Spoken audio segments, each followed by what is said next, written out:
We're going to be looking at Genesis chapter 32 from verse 22 to 32, and I'm using the ESV. The same night he arose and took his wives, his 2 female servants and his 11 children, and crossed the ford of the Jabbok. He took them and sent them across the stream and everything else that he had. And Jacob was left alone, and a man wrestled with him until the breaking of the day.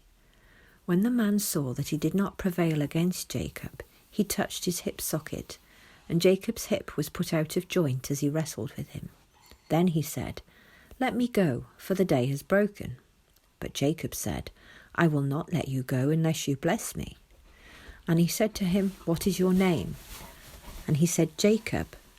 Then he said, "Your name shall no longer be called Jacob, but Israel, for you have striven with God and with men and have prevailed." When Jacob asked him, "Please tell me your name," he said, "Why is it that you ask my name?" And there he blessed him. So Jacob called the name of the place Peniel, saying, "For I have seen God face to face, and yet my life has been delivered." The sun rose upon him as he passed Penuel, limping because of his hip. Therefore to this day the people of Israel do not eat the sinew of the thigh that is on the hip socket, because he touched the socket of Jacob's hip on the sinew of the thigh.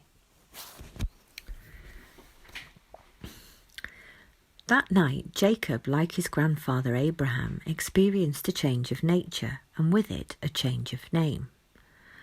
No longer was he just a son of man in the flesh, but having wrestled with God, he had become a son of God in the Spirit via the covenant.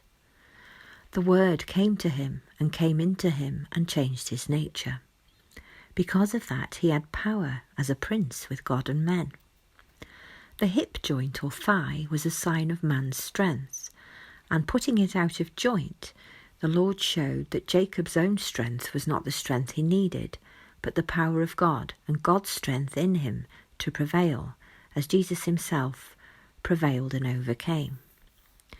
Once we have wrestled with God and he shows us our weakness and gives us a new name, we then face a new wrestling match. For once we come to Christ, we then become the enemy of the devil.